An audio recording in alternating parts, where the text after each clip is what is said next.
Hello all, welcome to Unit 3.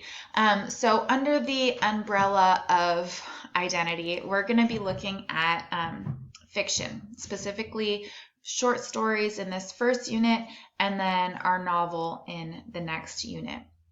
So we're going to kind of look at the way in which fiction can actually connect to our lives. We're going to be looking at themes, which are kind of like universal truths that we can pull out of these short stories, and hopefully you can relate to them a little bit because that always makes things a little bit more interesting.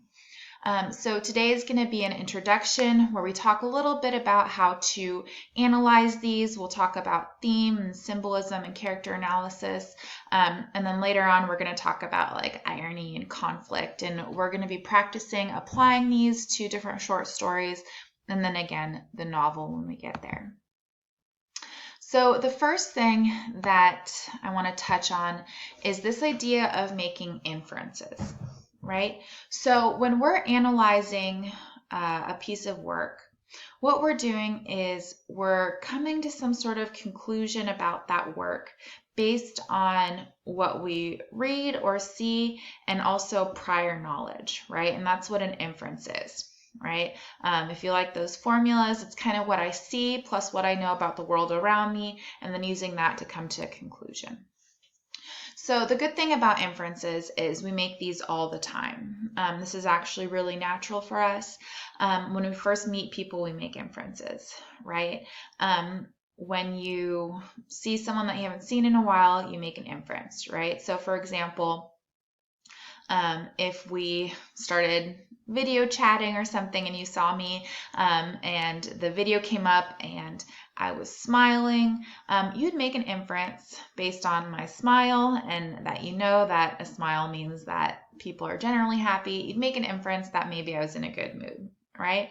If the camera came on and I had like bags under my eyes and I looked tired and I have a frown, you'd make an inference that I probably didn't sleep really well and that's making me grumpy, right? And that might make you adjust whatever you're going to say to me, right? So we make inferences about people. So we're going to be doing that with these texts and using quotes from the text to sort of be our evidence to show, hey, this is why I think that this is true. So one thing that I like to do is I like to kind of recognize that you guys are already making inferences, right? And visual inferences, like I said, are some of the easiest for us to kind of think about, right? So usually in class, we'll have a little discussion about what can you infer about this photo. But for now, you're looking at it, right? And we'll kind of talk about it together. You can see that the officer is holding a dog. There's water everywhere, and the girl looks like she's about to kind of lift her arms to kind of take the dog, right? So we can infer from this picture that there's some sort of natural disaster, that this guy maybe saved the dog and is handing it off to the girl, right? That she's happy to see the dog because she's kind of gonna grab the dog from him. I did get this from Getty Images, and I have a citation at the bottom of the screen, but you can't see it. So that kind of inference is what we're going to be doing with our essay, right? With our third essay. So we're going to infer a theme, right? So a theme is a generalization about the meaning of a story, right? So it can be like a universal truth. It's not just a main idea or a subject, right? A main idea or a subject can be written in one word. A main idea or a subject could be something like family, right? Or love, or loyalty, or courage. A theme requires a phrase, right? Such as, love can overcome all kinds of obstacles, right? Or family isn't who you grew up with, but who you love, right? That's a theme. It's a little bit more complex. It should be something that is applicable to people or situations outside the story. So if I were to pull a theme out of The Lion King and just use like a theme phrase, I wouldn't say Simba and Timon and Pumbaa show family, right? That can't be a theme because it's only applicable to the Lion King. Instead, we want that theme statement to be something that we could apply to the Lion King, but we could also apply it to Mary Poppins, right? Or Beauty and the Beast or something like that. So instead, it should be something like family is who you love versus who you grow up with, right? And then we could say that theme is proven by Simba, Timon, and Pumbaa, okay? So in your theme statement, you want to avoid cliches, right? So it is easier to just kind of like think about a cliche that you've read or a phrase that you've read before, but I'd like you to put that in your own words. A theme should kind of unify the story or the movie, if we're talking about The Lion King. So there should be support of the theme throughout, right? So if I'm talking about how family is who you love versus who you're blood related to. If I'm looking at The Lion King, then I'm going to talk about how Timon and Pumbaa prove this. I'm going to talk about how Scar isn't a good brother to Mufasa, so that proves this.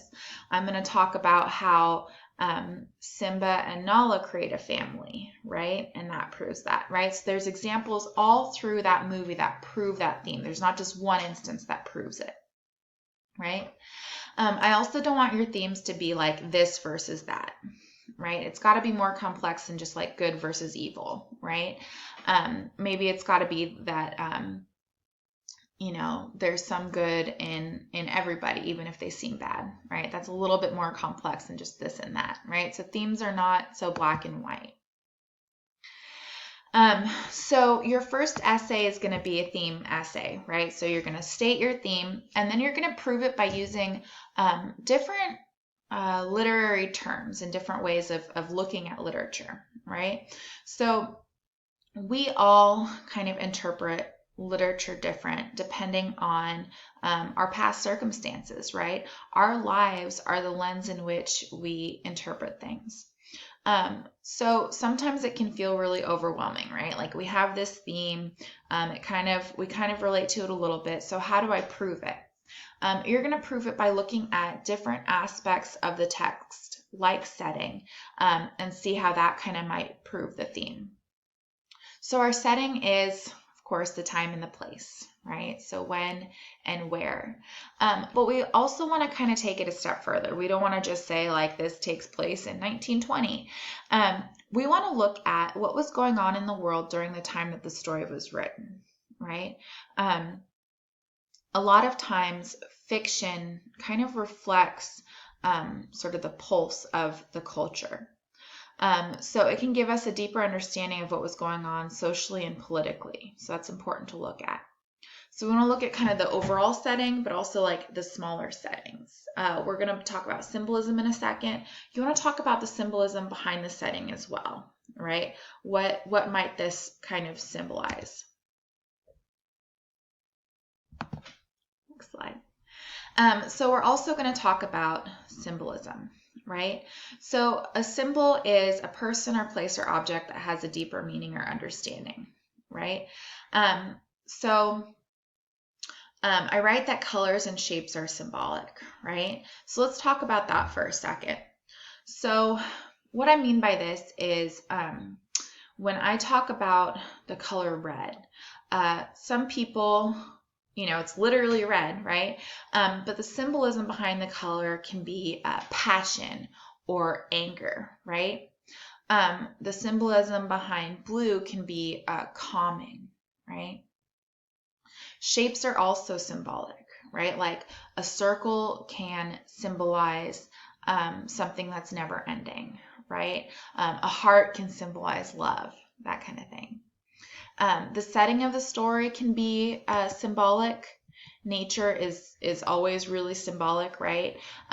For example, if I talk about, if there's a story and in it, there's like a forest, right?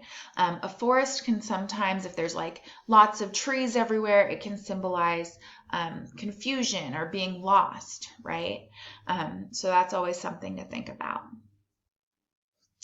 So when I kind of give this lecture in class, we talk a little bit about what different things symbolize, right? So we talk about first what water might symbolize. So when you think about water, people think about things like it can symbolize rebirth, right? You think about baptism, it can symbolize that. It can symbolize life, right? If we water a plant, it grows. It symbolizes life.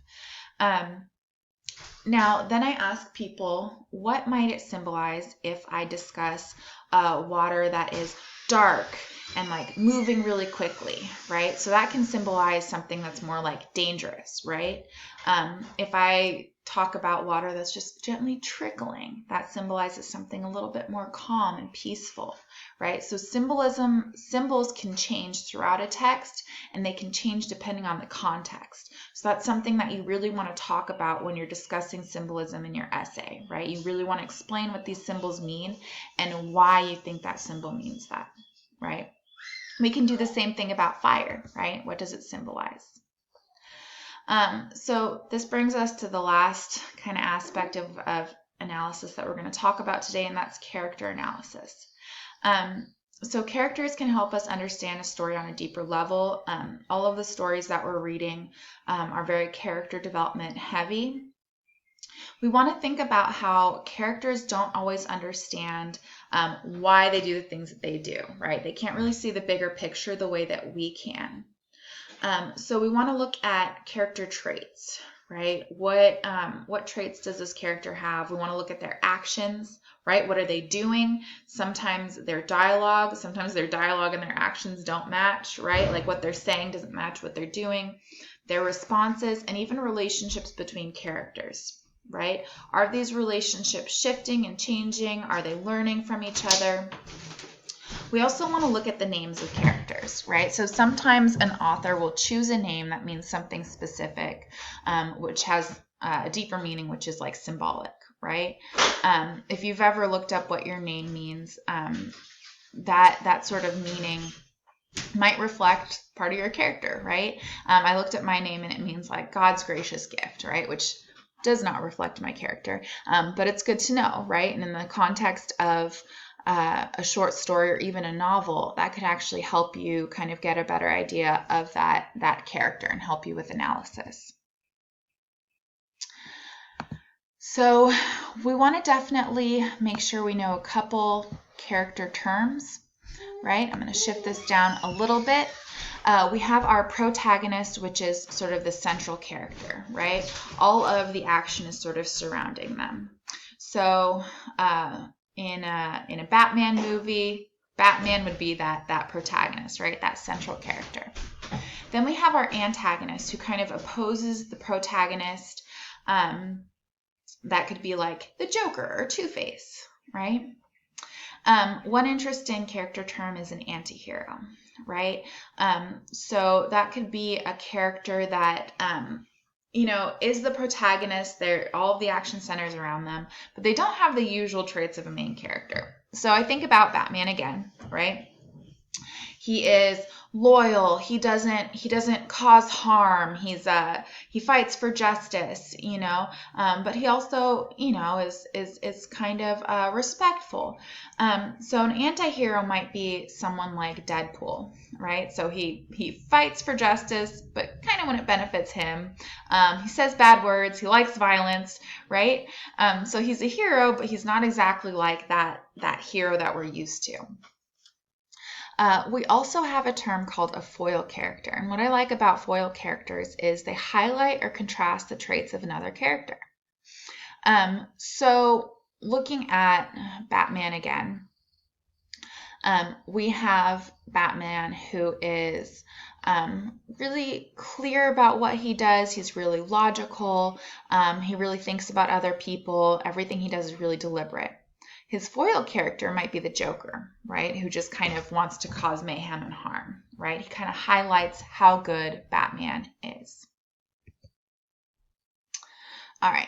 So I want you to kind of think about these terms as you kind of go through the short stories and see how you can kind of apply them, and also about how they might support your theme.